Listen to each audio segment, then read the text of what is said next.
今集會為大家介紹木津市場呢一邊嘅魚生海鮮，比起黑門市場同錦市場真係平一大截。到底有啲咩溫馨提示一定要俾大家嘅呢？去埋相隔10零分鐘車程嘅貓貓神社，屋企有養主子嘅你，千祈唔好錯過。仲有大阪新世界一條復古嘅商店街，感受傳統日系嘅氛圍感。上埋地標通天閣打個靚卡，自問手風好嘅你，記得玩埋百力滋挑戰。最後一站廚師發辦，到底我今次食嘅呢一間值唔值得推薦俾大家呢？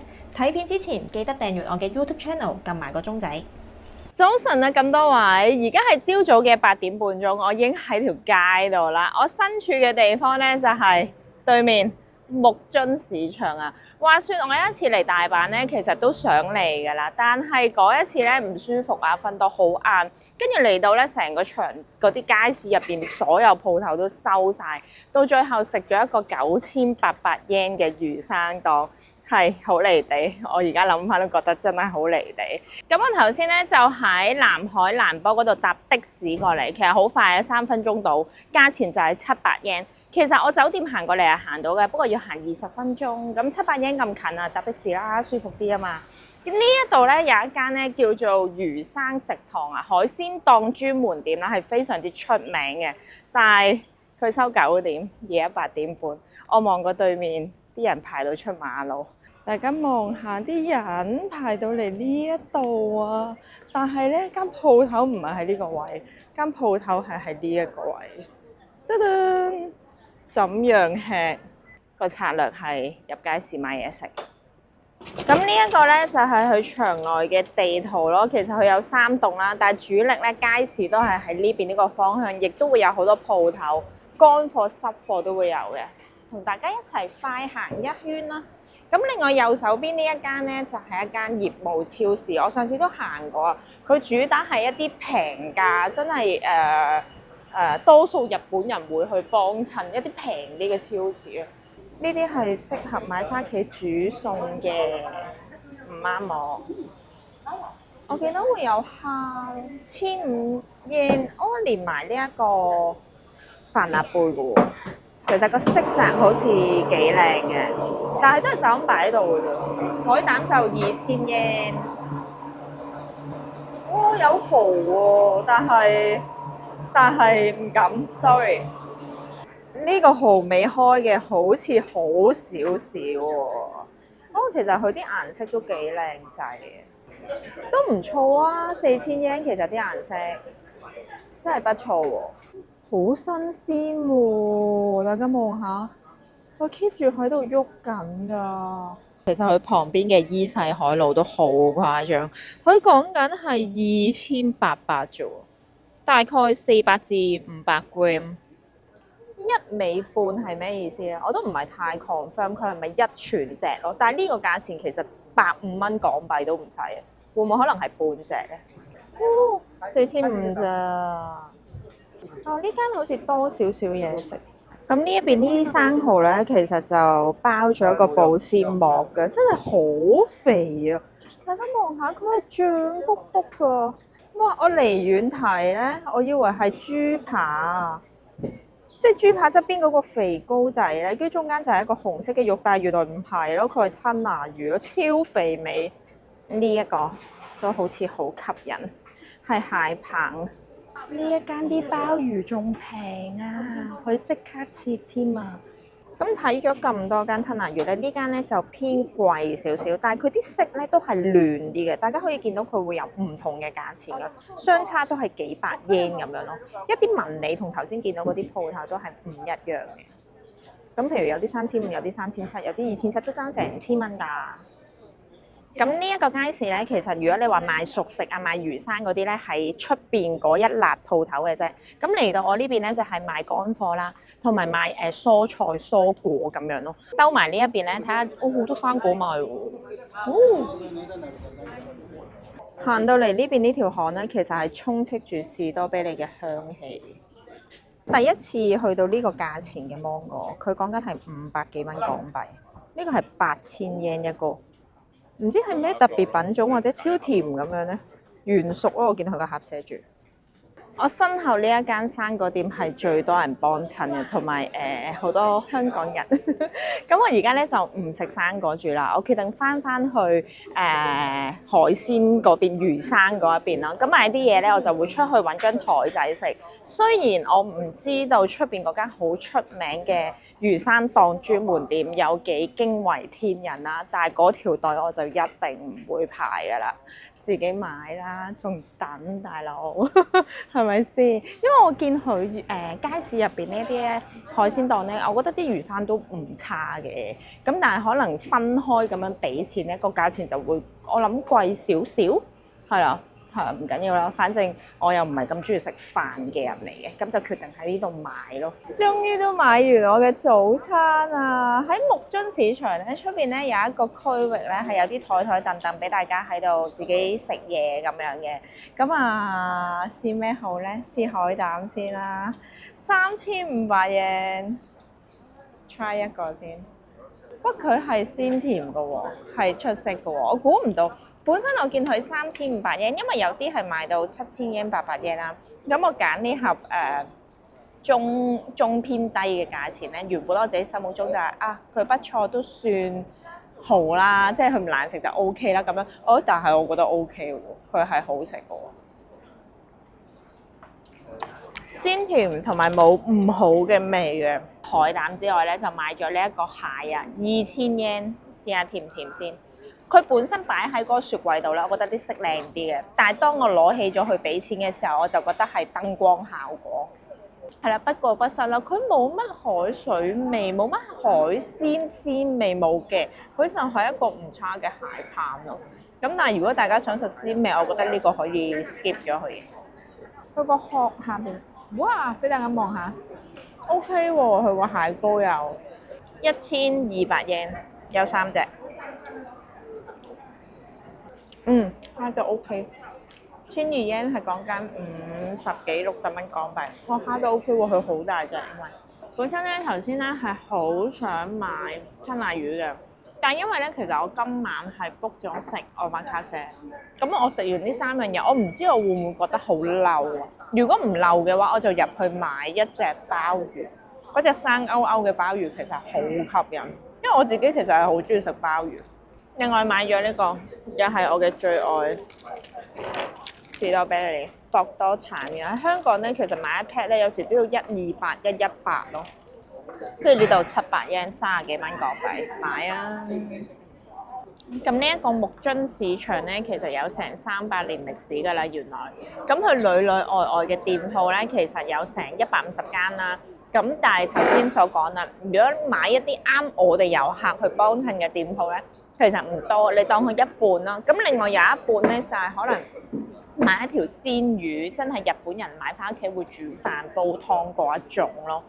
但係我覺得呢一邊咧個價錢同黑門市場其實講真啦，真係爭好遠。我頭先咧喺入邊見到一個咧係賣鰻魚串燒嘅，佢講緊係500 yen 咯。但係黑門市場講緊可能係1200 yen，即係京都個錦市場可能講緊係1500 yen。同埋嗰邊咧行得唔舒服啊！嗰啲好多人太逼仄啊！講真，你有時都未必會睇到嗰間鋪頭去買啲乜嘢咯。終於都食完我個咁豐富嘅早餐啊！但係同我自己預計係一樣嘅，我食咗大概70%度啦，我真係覺得已經好流啊！呢個就係一個人同一班人去旅行嘅最大分別。其實嗰個刺身嘅鮑魚同埋龍蝦，講真，我自己都好想食嘅，但係奈何真係不能咯。咁而家下一站咧就去飲咖啡啦，因為其實好眼瞓。咁木津市場咧，普遍嗰啲鋪頭咧都係收12點或者1點嘅啫，大家唔好咁晏咯。因為第一每一間唔同啦，大家可以上官網去 check 翻啦。我上一次話瞓晏咗過到嚟嘅時候，我印象中係好似挨近12點嘅啫。咁街市入邊已經收咗噶啦，同埋呢一個市場咧，禮拜日、紅色假期同埋星期三咧，好多都休息嘅，唔知全部定好多啊！記得上官網睇清楚，無謂摸門釘啊嘛，係咪先？雖然好近啫。好，下一站飲咖啡見，拜拜。又去咗一間非常之出色嘅咖啡店啊！佢距離木津市場咧，其實大概3-4分鐘嘅啫。咖啡好得，跟住又有咖啡豆賣啦。其實我沿路行過嚟啦，去到轉角位咧，就已經聞到咖啡香。大家想飲回魂啡，千祈唔好錯過。入邊咧其實幾舒服嘅，有啲音樂咁樣，同埋座位同座位之間咧好闊落，好大，好多位嘅。大家記得一定要過嚟幫襯下。咁我今日咧因為食飽咧，就唔喺呢度食嘢啦。佢會有啲 toast 同埋一啲 croissant 嗰啲食嘅。咁而家咧就出發去呢一個新金宮車站搭鐵，係咪叫新金宮咧？冇記錯應該係啊，喺附近嘅啫。去貓貓神社。琴日喺美國村去咗狗狗神社，今日就去貓貓神社。咁啊睇下有啲咩買啦。呢度搭鐵路過去咧，其實大概都係20分鐘到嘅啫。經歷咗10分鐘嘅車程啊，咁就去到呢個住吉東站西出口，其實佢有顯示㗎啦，就係去住吉大社。咁我身後咧，其實都係當地人嘅民居嚟嘅，非常寧靜。呢度一啲都唔商業嘅。咁但係咧，每一間民居門口咧都有個 area 俾佢哋種下花，擺下啲擺件咁，好靚，同埋好寧靜啊！呢邊個社區。咁啊，行過去住吉大社咧，其實6分鐘就會到㗎啦。我眼嘅前面已經見到嘅。咁零零舍舍咧，呢度呢一間叫做橙燈嘅飲咖啡，睇下一陣間會唔會飲一杯。去咗貓貓神社先。日本時間嘅11:45，竟然係呢個時間倒垃圾，同香港有少少唔同啫。其實喺呢一個入口一入到嚟咧，就已經係南軍社㗎啦。咁呢一個招福貓亦都係呢度最有名氣㗎啦。如果遞右手嘅話咧，就係祈求呢個財運啦；遞左手咧，就係家宅平安咁啊。跟住就買咗一隻招福貓啦，梗係右手財運啦，1000 yen。有樣嘢想分享俾大家聽，我自己覺得幾得意嘅。呢度係可以細貓換中貓，中貓換大貓。佢呢一度呢個版面咧，其實係有寫嘅，細貓48隻咧就可以換中貓。其實中貓呢個都幾得意，跟住慢慢儲下儲下，又可以換大貓咯。入邊唔影得相，就略略俾大家望下個門外咯。其實都係一眼望晒。買呢啲貓貓同埋御守咧，就係旁邊呢度有個 counter 嘅。帶大家兜一個圈咯，其實呢度都好似有一啲大嘅，但係都係類近而家大家見到嘅呢一個畫面。咁我頭先離開咗呢個南軍社咧，咁啊一路向入邊諗住行下睇下入邊有啲乜嘢啦。經過後邊條路，我就發現咗一個異樣啦。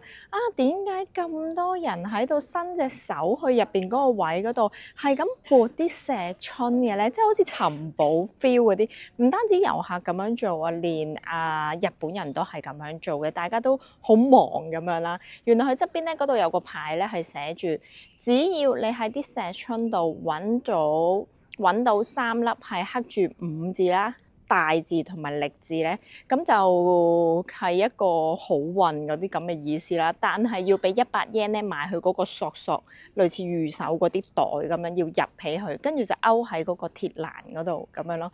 咁我嘗試過伸手入去想揾嘅，但係啲石仔好污糟，好多塵啊！咁我唔參與，而家入去睇下有啲咩行下先。其實都幾大嘅呢度呢個位置。依家入去嘅時候就會見到一啲繪馬嘅地方。睇錯咗，原來唔係貓貓造型，我以為藍色白色嗰個圖案呢，係好似住吉神社嗰個招福貓，原來唔係，佢係一個人嚟嘅。由新公金站咧通往新世界，中途咧就會有一條咁嘅街嘅。呢度咧會有好多餐廳啦，同埋一啲玩彈珠啊，甚至乎射箭嘅鋪頭啊。咁呢度啲餐廳咧，其實就唔係話啲咩高級餐廳嚟嘅，係通常都係食啲小食啊，比較復古啊，甚至乎有啲壽司啊，一啲平民少少嘅炒小菜咁樣咯。一啲鐵板嘅炒麵，如果大家想感受下以前即係傳統啊比較古老少少嘅日本文化咧，呢條街都不錯啊。咁啊有啲扭蛋機啊，其實都幾熱鬧啊。同埋後邊呢啲射槍嗰啲贏糖嗰啲咧，其實都幾難射嘅。以前歡樂天地玩嗰個 game 啊，哇！我細個去歡樂天地其實係好中意拍呢個鱷魚定蟹啊。哦，呢個係鱷魚咯，勁正！大家有冇玩過出賣年齡系列？我唔肯定而家冒險樂園有冇，但係我以前細個係喺歡樂天地玩嘅。啊，跟住頭先咧，我係去完呢一個住吉大社嗰度咧，就去咗一個叫做粉濱嘅站咧，就搭鐵路過嚟，其實搭咗3個站咯，5分鐘到嘅路程就會嚟到新金宮。因為我今晚 book 咗我晚卡車係喺呢邊，同埋順便而家去新世界行下啦，睇下食唔食得落串炸，同埋上通天閣兜個圈咯。因為其實嚟咗咁多次大阪咧，我係冇上過通天閣上邊嘅。咁而家今日咁好天，就上去望下啦，望下呢個大阪嘅市景。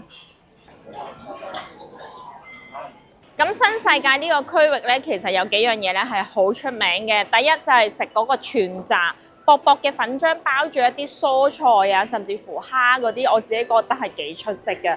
除咗好熱氣之外，其次出名嘅就係河豚料理啦。另外呢度嘅建築物嗰啲招牌，每一間都係浮誇。即係大阪雖然喺心齋橋嗰邊都係誇張啦，呢一邊都係，即係好似每一間鋪咧。喂，你整到咁大啊，我就要大過你。喂，你整到咁鮮豔啊，我就要鮮豔過你咁樣咯。咁同埋呢度咧有一個吉祥物嘅，叫做比利肯，個個都衝過去摸佢個腳板底。一陣間影一影啊，街頭有一個好大隻嘅。我記得我上一次嚟嘅時候咧，嗰隻嘢個腳板底咧係變咗黑色嘅，係摸到甩咗漆啊！大家望下後邊啲招牌，其實幾靚啊，我覺得影相。真係好誇張，勁大過個鋪面。哦，我見到一個新嘅比利肯，跟住係坐住一個達摩，呢個好得意啊！哇，後邊啊幾誇張，串炸鋪頭，勁靚啊呢個！一陣間去打個卡先。大家望下我身後嘅呢一間，佢後邊呢一個版面咧超大，勁吸睛咯，其實。新世界個地段咧，附近其實有好多呢一啲咯，係俾錢玩 game 嘅。咁有啲好多人，有啲冇人咯。佢嗰啲嘢食咧，通常都係零食、糖仔、一啲餅乾咁樣咯。500yen就會有10發嘅子彈。咁我而家咧就喺新世界啊，亂入咗一間鋪頭入邊食串炸。呢一間咧佢有 outdoor 啦，或者入邊啦。入邊咧其實我頭先去洗手間嘅時候咧，望到佢係有啲類似包廂啦，跟住有啲係圓台可以攝隻腳落去，類似係榻榻米。我唔知係咪咁樣形容啦。我頭先影咗張相俾大家望下，好舒服啊！因為以往去嗰啲咧店鋪都係比較細小，而呢一間係好大嘅，同埋好光鮮亮麗嘅感覺。咁我首先咧就嗌咗6寸嘅串炸。試下先，不過其實好難唔好食嘅，我覺得。我食過，我諗3間啦，喺呢頭附近，間間都好好食。我最心心念念蓮藕，同埋佢個粉咧係好薄嘅，好脆，你係食到嗰嚿蔬菜原本嘅味咯。而呢度美中不足嘅就係我最中意食嘅南瓜呢一間係冇嘅，其實普遍都係200零300yen咁樣咯。但係大家咧，如果食呢啲蔬菜，特別係茄子咧，小心熱啊！因為其實真係你落完 order 去喺入邊先至炸，係熱辣辣。茄子呢啲側邊，即係呢一食落去可能會辣親條脷咯。呢個好似係最貴啊，海鱸400幾 yen 咯。跟住仲有一個係山藥啊，山藥如果我冇搞錯，應該就係淮山。魚係勁平咯，190 yen。每樣咬一啖係想點？佢呢一個生薑嘅豚肉嗰個薑咧係非常之出色，因為原本我係諗住食豚肉露筍㗎，但係400幾 yen 我自己覺得有啲貴，有得一條。咁呢一間鋪頭咧 QR code 落單嘅，有得揀中文界面，完全唔會點錯，有埋圖畫嘅。除咗串炸之外咧，佢有一啲凍嘅熱嘅烏冬啦。跟住有一啲牛肉嘅鍋啦，有刺身啦，等等咯，係咯，其實呢間都幾多嘢食嘅。被譽為通往天空嘅建築物啊，通天閣大阪知名嘅景點啊，我都係第一次踏足。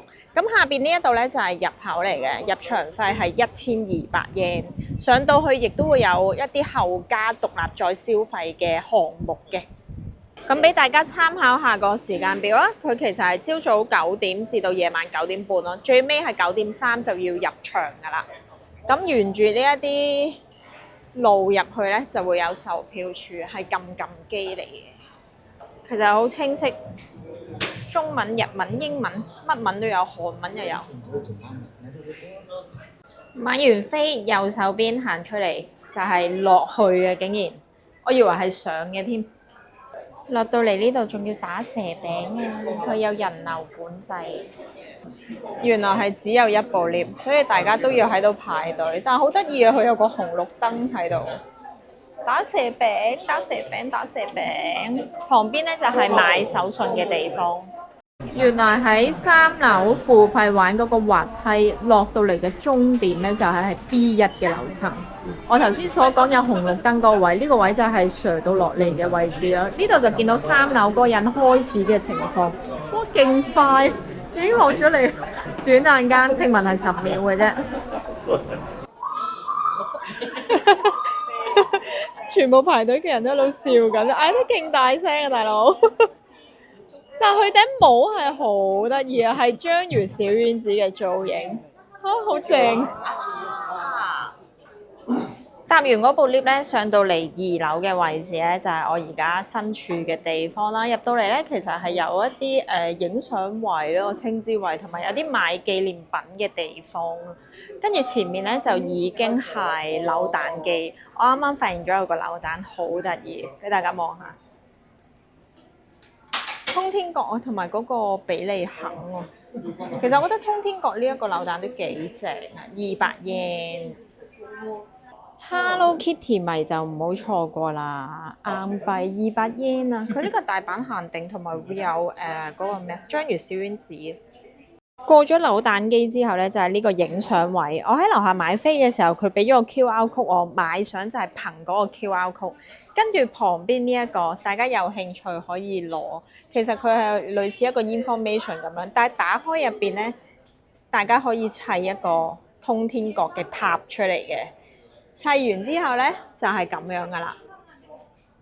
喺2樓入完 lift 之後，佢一閂門咧，成部 lift 咧變咗黑掹掹喎，跟住個天花板咧就發光啦。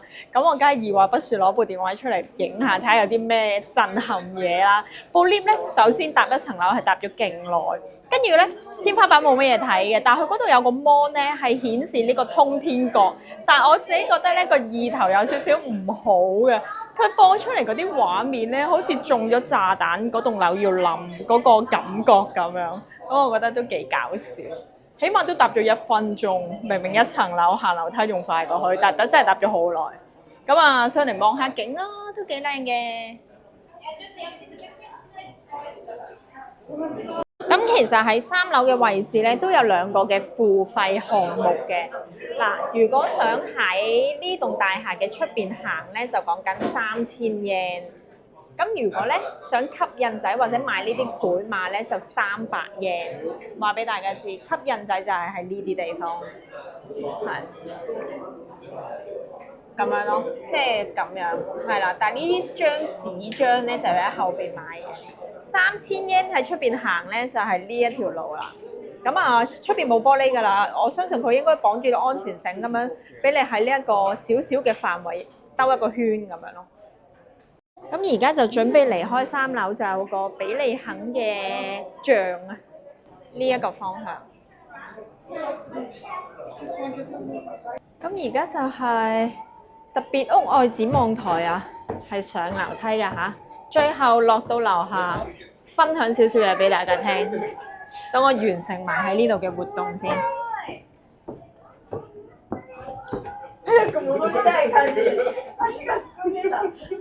哦，哇！其實出到嚟好好 feel 喎，雖然大風有少少，個頭有啲癲啊嚇。咁其實轉一圈咧，真係唔係好耐啊！呢個圓咧係好快就完㗎啦。嚟到呢度咧就可以行去出邊嗰度影相，但係我需要別人幫忙。俾大家望下先，行到出去咧就係咁嘅啫，短短嘅啫。咁我而家身處咧就係5樓嘅位置，入場嘅時候咧佢會派一張類似 QR code 嘅嘢嘅。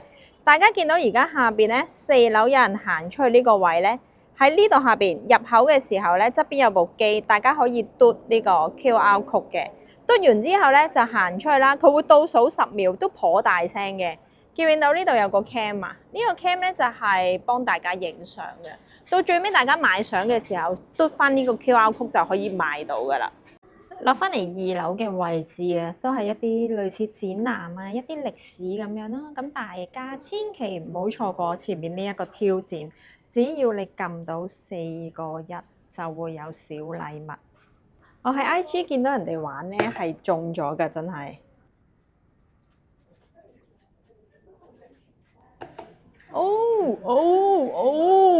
落翻嚟 B1 嘅樓層啊，就係買一啲手信啊、零食啊、紀念品嘅地方咯，都買得幾個種類都幾多。呢邊有支扣啊，Mario 啊，呢排勁興啦，嚟緊套電影上，連麥當勞都出去嘅產品。咁啊，略略影一影得俾大家睇，大家有興趣就過嚟買咯。其實都係一啲卡通。哇，好得意啊！呢個好正喎，撳洗手簡易個 Mario 個問號1430，終於都離開咗呢個通天閣，落翻地面啦。